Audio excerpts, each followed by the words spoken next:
अस्सलाम वालेकुम, मेरा नाम मंसूर है और मैं वीडियोस बनाता हूँ उन फैमिलीज़ के लिए, उन फादर्स के लिए, उन मदर्स के लिए जो ऑटिज़म से डील कर रहे हैं, जिनके बच्चे ऑटिज़म स्पेक्ट्रम पे हैं।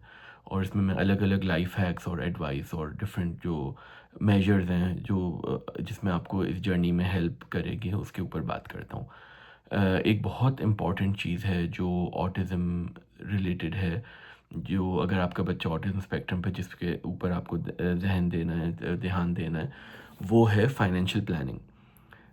देखें, हर चीज़ जो है दुनिया में पैसे से चलती है और ऑटिस्टिक बच्चे ज़ाहिर है फाइनेंशियली उनको इतना नहीं आइडिया होता कि किस तरह से मैनेज करना है और पेरेंट्स हमेशा नहीं रहते। तो आपको एक ऐसा प्लान बनाना है वेरी इंपॉर्टेंटली, जिसमें अगर आप लेट्स से ना हों तो आपका बच्चा किस तरह से सरवाइव करेगा, उसके क्या नेक्स्ट स्टेप्स होंगे। लाइफ में प्लानिंग इज़ वेरी इंपॉर्टेंट। कहते हैं ना कि failing to plan is planning to fail.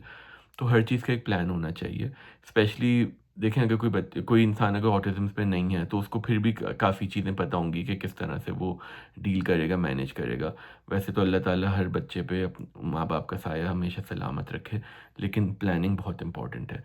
अभी के लिए भी, फ्यूचर के लिए भी, और स्पेशली फाइनेंशियल प्लानिंग बहुत इम्पॉर्टेंट है जो आपको अपने लिए, अपने बच्चों के लिए करनी है। तो लेट्स से आप एक फैमिली है जिसमें एक बच्चा जो है ऑटिज़म स्पेक्ट्रम पे है, तो आपको क्या-क्या चीज़ें financial planning point of view से करनी है। तो टोटल हम 9 चीज़ों के बारे में बात करेंगे। पहली चीज़ ये है कि एक आपके पास एक इमरजेंसी फंड होना चाहिए।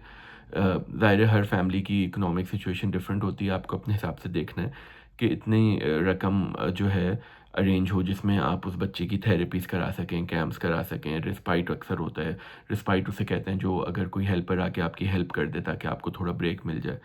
और जो टेक्नोलॉजी है, जैसे अगर कभी आईपैड लेते हैं या कोई कंप्यूटर होता है, या फिर ये कि अक्सर ये होता है कि जब ऑटिज़म का डायग्नोसिस होता है तो एक पेरेंट फिर वर्क नहीं करता। हमारी सोसाइटी में यूजुअली होता है कि फिर मदर्स जो हैं वो बच्चे पे ज़्यादा फ़ोकस करती हैं, फादर जो है सिंगल अर्नर होता है। तो इसलिए बहुत इम्पोर्टेंट है कि फाइनेंशियल प्लान बहुत इम्पोर्टेंट है जो आपके पास हो, अभी भी और आगे के लिए भी। और अगर उस केस में भी अगर आप इस दुनिया में ना हों या आप इस कैपेसिटी में ना हों कि कोई फ़ैसला कर सकें, तो ये प्लानिंग बहुत इम्पोर्टेंट है, दिस इज़ वेरी क्रिटिकल। तो एक फ़ंड हो, इमरजेंसी फ़ंड जो वक़्ती तौर पे जो उसमें काम आए, ये तो पहली चीज़ है। दूसरी चीज़ ये है कि अगर आप बाहर के किसी मुल्क में हैं या फिर अगर जहाँ भी आप रह रहे हैं, आप ये देखें कि गवर्नमेंट की तरफ से या डिफरेंट एनजीओज़ या इदारों की तरफ से किस-किस किस्म की सपोर्ट अवेलेबल है फॉर ऑटिस्टिक चिल्ड्रन। वो उसमें आप पूरी रिसर्च करें जो अपने इलाके के हिसाब से, और जो-जो चीज़ें अवेलेबल हैं, वो आप अवेल करें।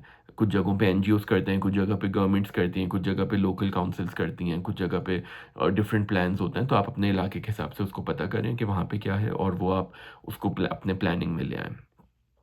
तीसरी चीज़ ये है कि आपके पास जो बहुत अपडेटेड होना चाहिए वो ये कि आपकी विल, जो वसीयत जिसे हम कहते हैं, वो बहुत इम्पोर्टेंट होनी चाहिए, वो हमेशा बनी होनी चाहिए, क्योंकि ज़ाहिर है आपको इस तरह की वसीयत बनानी है कि आपका बच्चा अगर खुद अपने फ़ैसले नहीं कर पा रहा है, इस कैपेसिटी में नहीं है, तो उसके फ़ैसले आपकी गैर मौजूदगी में कौन करेगा, किस तरह से करेगा और वो फ़ैसले क्या होंगे, आपकी क्या ख्वाहिश होगी कि किस तरह से वो सेटअप हो जब आप यहाँ पे ना हो।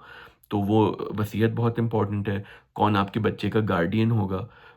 यूजुअली लोग अपनी करीबी फैमिली को करते हैं या किसी ट्रस्ट की रिलेशनशिप में करते हैं। तो ये एक पूरा प्लान पता होना चाहिए कि आपकी गैर मौजूदगी में गार्डियन कौन होगा आपके बच्चे का। पावर ऑफ अटॉर्नी बहुत इम्पोर्टेंट है। अगर बच्चे जो हैं 18 साल से कम के होते हैं या बालिग उम्र से कम के होते हैं, तो पावर ऑफ अटॉर्नी आपने किसको पावर ऑफ अटॉर्नी दी है, जो आपकी जो भी मलकियत है उसका इंचार्ज होगा जब तक बच्चे इंडिपेंडेंट ना हो जाएँ। ये तो जब भी इम्पोर्टेंट है, अगर आपके बच्चे ऑटिज़्म स्पेक्ट्रम पे नहीं भी हैं तो बहुत इम्पोर्टेंट है कि वसीयत बनी हुई हो, गार्डियनशिप का अरेंजमेंट क्लियर हो, पावर ऑफ अटॉर्नी का भी क्लियर हो और ये सब चीज़ें डॉक्यूमेंटेड हों और भरोसे के लोगों को पता भी हो कि कहाँ पे हैं। क्योंकि मेरा एक दोस्त था, उसके वालिदा बीमार होके उनका इंतकाल हो गया था और फिर उसके अब्बा का फिर एक्सीडेंट में उसके कुछ ही अरसे बाद इंतकाल हो गया। वो लोग सिर्फ़ भाई-बहन रह गए। तो एक मुश्किल हो गई उन लोगों के लिए। वो बता रहा था कि बाकी रिश्तेदार आ गए, कोई कुछ कह रहा है, कोई कुछ कह रहा है।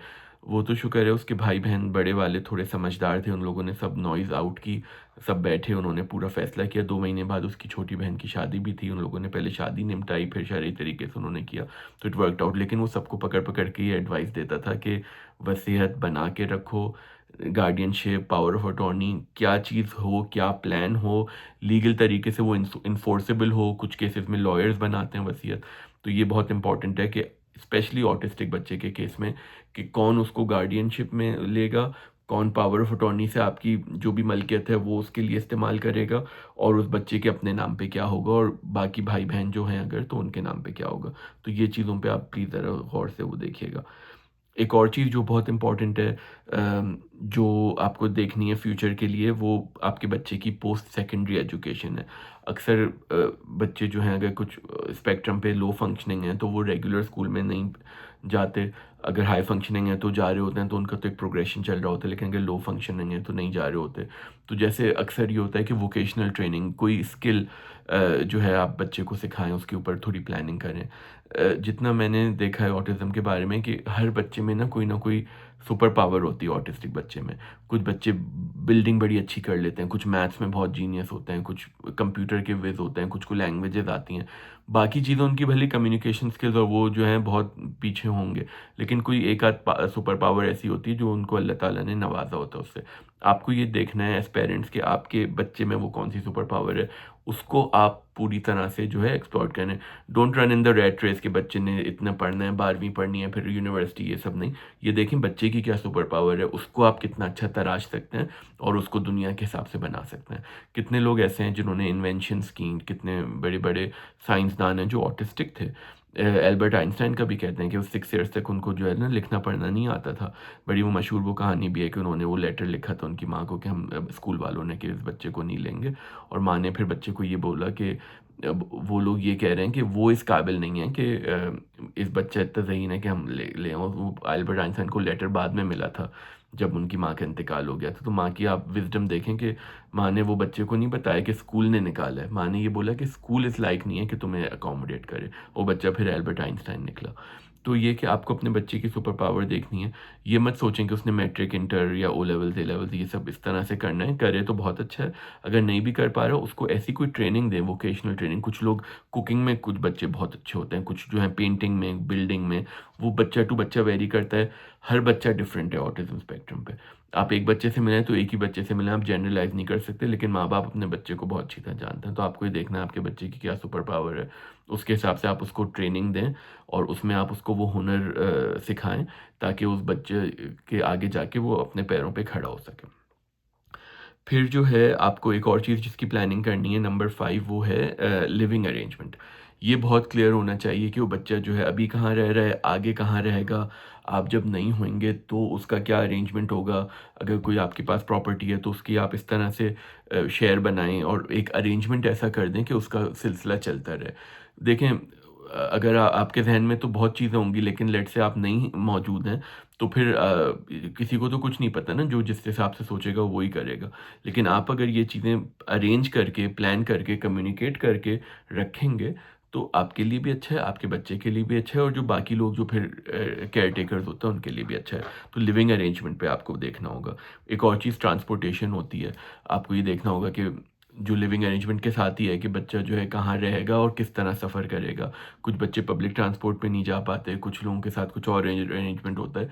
तो ये भी थोड़ा एक लॉन्ग टर्म है, लेकिन ये कि थोड़ा बहुत आपके ज़हन में होना चाहिए। कोई इतनी रिमोट जगह आप जाके नहीं रहेंगे कि बच्चा जो है वो शहर में या वैसे आ ही ना सके। थोड़ा इसमें आपको देखना होगा। फिर एक और चीज़ है मेडिकल सपोर्ट। आपको ये देखना होगा कि आपके बच्चे की मेडिकल नीड्स किस टाइप की हैं। उसको थेरेपीज़ की ज़्यादा ज़रूरत है या उसके साथ अक्सर कभी ये होता है कि ऑटिज़्म के साथ-साथ और भी इश्यूज़ हो जाते हैं। तो आपको देखना है कि मेडिकल सपोर्ट कैसी है, उसके साथ मेडिकल प्लान्स कैसे हैं, क्या कोई इंश्योरेंस या कोई इस तरह की चीज़ है जो इसमें हेल्प कर सकती है प्लानिंग में। थोड़ी अपने अपने जहाँ पे आप रह रहे हैं उसके हिसाब से आप रिसर्च करें कि क्या इसमें जो है अरेंजमेंट्स मौजूद हैं और क्या आप उसमें प्लान कर सकते हैं, लेकिन जो है कम्युनिकेट कर लें कि और डॉक्यूमेंट कर लें कि क्या मेडिकल सपोर्ट होगा।